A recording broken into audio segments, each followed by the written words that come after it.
Hey guys, just want to do a little vlog about the upcoming storm for Texas. I don't know if you can, if any of y'all have heard about it or not, but this is storm season in Texas.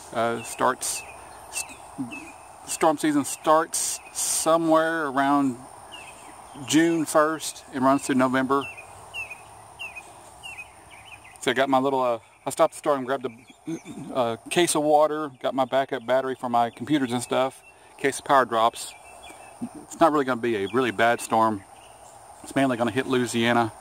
But the main benefit is it's only about 85 degrees right now, and the sun is covered up by the clouds, so it's not, 94 degrees and 75% humidity, and I'm not dying out here covered in sweat.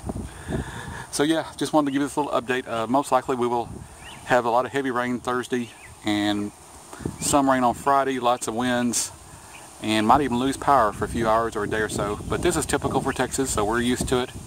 No real big deal, except that we just may lose power for a little while. After 2006 and Hurricane Katrina that came in right on top of my house, this will be a piece of cake. So that's all for now. Y'all might not hear from me till Monday or Tuesday next week, simply because I won't have any power. But who knows? I'll talk to you later. Watches and warnings spreading from Houston to the southern tip of Louisiana. Heavy rain and strong winds ahead, with some spots in line for nearly a foot of rain. And it's one of those systems too that we're seeing a lot of the activity, not necessarily the way the track is going, but to the east of that main track. And of course, one city that sees significant impacts from Tropical Storm Cindy is New Orleans. And our Chris Warren is there. Chris, what are you seeing? You're probably very soaked and kind of a little warm. Yeah, that's exactly right, Leon and Todd. The rain's been coming down now for several hours. It hasn't been super heavy just yet. And you mentioned it also, it's warm, and it has that tropical feel. And that's exactly what one of the big concerns is going to be with this, is that tropical moisture.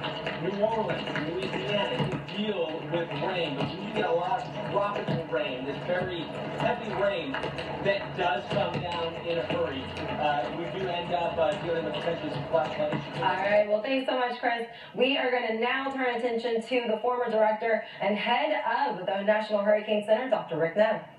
Hey, good afternoon, everyone. So we don't have any more potential tropical cyclones for now, and we don't have a subtropical cyclone over the Gulf of Mexico as was possible. Looked at this from yesterday. 2 tropical storms going on in the Atlantic Basin. Brett is out in the southeastern Caribbean, but let's focus on newly declared Tropical Storm Cindy. Now, meteorologically, it has crossed over that barrier to become defined as a tropical storm because it has a well-defined center of circulation. But the threats are still the same. We still have the tropical storm watches and warnings on the northern Gulf Coast.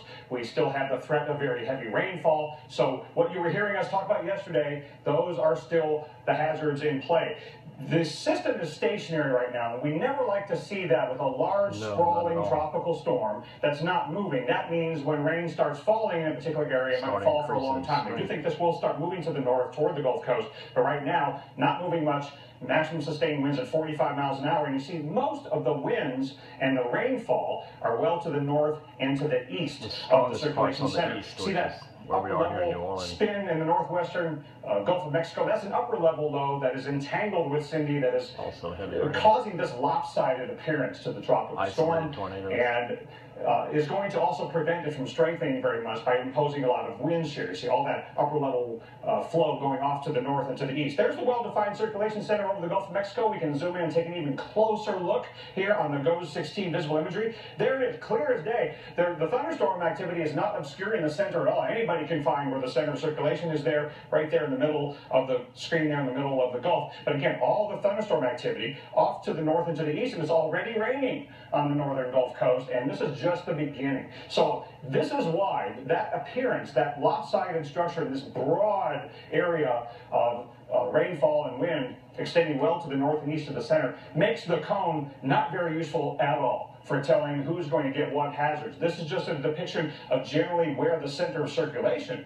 is expected to go over the next couple of days, eventually coming on shore in southeast Texas or southwestern Louisiana. But again, the impacts, the weather is going to extend well to the east. And we do have tropical storm warnings in effect. for pretty much the entire coastline of Louisiana and extending some distance inland and also into southeast Texas. Tropical storm watch goes all the way into the Houston, Texas area. But the winds are not my greatest concern. I think the most significant hazard we're going to contend with here is the potential for freshwater inland flooding caused by heavy rainfall, especially along the immediate Gulf Coast for starters, but this is going to spread inland. This is going to be an issue for the next several days for many states in the southeastern U.S. And remember, even though storm surge from the ocean has historically taken the most lives in landfalling U.S. tropical systems, most frequently we have people die due to inland flooding. In almost every other cyclone that comes ashore in the U.S., this is the hazard that takes lives. We do have Tropical Storm Brett out in the southeastern Caribbean. This is likely not going to be an issue for the United States. It probably will. Well, that's the end of the film. Now here's the meaning of life. Thank you, Brigitte.